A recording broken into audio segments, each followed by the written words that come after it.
The rise of internet pranksters in this generation of social media have shown to do more harm than good. Gone are the days of playing lighthearted jokes on people for a friendly laugh. With the recent rise of so-called pranks, we are seeing a different genre of pranks. People like Tommy Tough-Knuckles helped create this lane of content, where humiliation and danger are part of the brand. And then there's the guy we're talking about today, a wannabe replica who took that same concept and dragged it further into the gutter. He goes by Garret the Carrot. I was about to go to sleep last night when I got a text from my brother saying, "Dude, I just sent you an insane rabbit hole to go down. Look at Instagram." Whenever I get a text like that from him, I already know it's either going to be laughing for an hour or questioning someone's sanity. With Garret the Carrot, it's the latter. I feel like we are seeing less of just pranks and more of straight degeneracy. Before we get into this video, let me warn you, this will be a hard watch. I had a very hard time watching these without cringing just to make this video. I would also like to make this statement to say do not go harassing people mentioned in this video. It's only giving them what they want.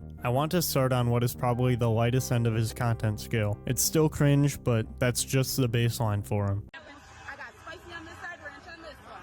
What size 3? This is what I say to your free samples. Did that make you happy?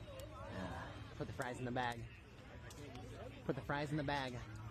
Alright, so I know your face now as a GM. You could just not come back to our store, okay? In this video, we get a slight glimpse into who Garret is. You may be thinking it definitely could be worse, and to that I say to you, stick around because it definitely gets worse. In this video, he's just being a nuisance, which isn't outright illegal, but trickles into that territory when he continues to follow and harass people. You know how I said it will get worse? Well, this video is exactly what I mean. Blacka.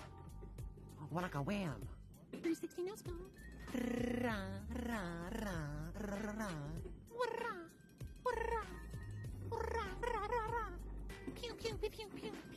Garret rides around a Target in a mobility scooter pretending to aim and shoot at people. It's one of those things where if you didn't know any better, you'd think he was just testing how quickly he could get tackled by security. Not only is this cringe, but it's concerning. The comment section under Garret's videos often have people calling him a future mass shooter. That's not a normal response to comedy content, and it's telling that instead of rethinking his approach, he's leaning into it. Past mass shooters have shown the same pattern, mixing violent jokes, fascination with weapons, and public stunts that skirt the line of threats and pranks. For example, Dylan and Eric, the Columbine shooters, had a website full of dark jokes and similar cringe edgelord content that Garret exhibited. Watching this video also gave me the same pit in my gut feeling that Dylan and Eric's basement tapes give me whenever I see clips of them. In this next video, he decides it would be funny to harass homeless people on the streets of Rochester, New York, exploiting them for his satisfaction. Garret and a friend are wandering the streets of Rochester, New York, targeting homeless individuals for laughs. Now, Rochester isn't just any city with a homeless problem. It has one of the highest opioid overdose death rates in New York State. The people they are filming are likely struggling with severe addiction, mental illness, or both. This is the video I'm speaking of.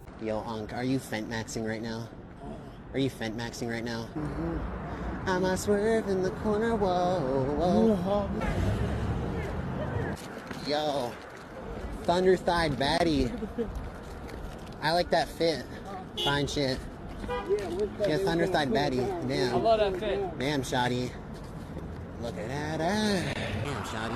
Halfway through the video, his buddy calls him over to make fun of a woman who appears to be intoxicated, calling her a thunder thigh baddie and saying shit like, "Look at that ass," as she walks away. The woman doesn't even respond, and honestly, it's more sad than anything else. We've seen the same exploitation formula from people like Johnny Somali, who became infamous for harassing people in Japan, and Jack Doherty, who has repeatedly been called out for provoking strangers in public spaces for content. These guys rely on the fact that their targets are either too vulnerable or too shocked to fight back, which makes the prank feel more like bullying. I'm just gonna start this next segment by showing you the video.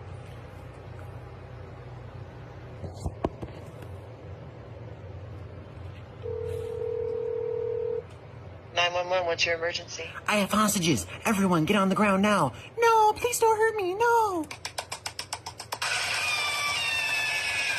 What is the... Wait, is being like low-key like a crime, you know? Like, Here for your signature, not an admission of guilt. is it because I'm low-key locked in? Wait, is it gonna be 20 to life or like? Do you honestly think it's gonna be 21? I mean, for like what, like how, like what sentence or whatever?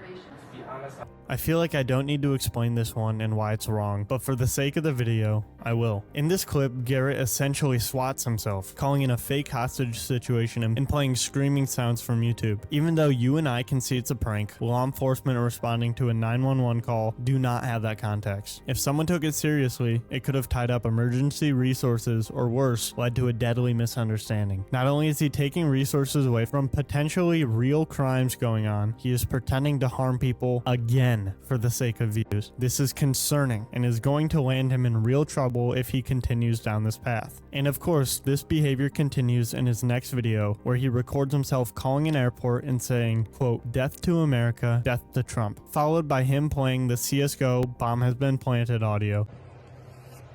The airport. You have reached the Greater Rochester International Airport. For employment information, press 6. For staff, We all press stand 7.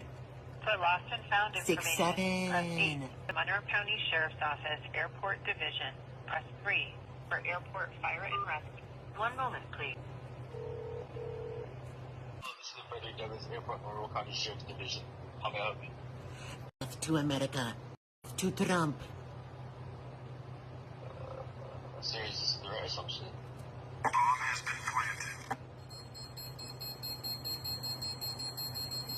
Sir, this is the right. I'm gonna have to report you. Is being low-key geeked like a crime? Not like locked in.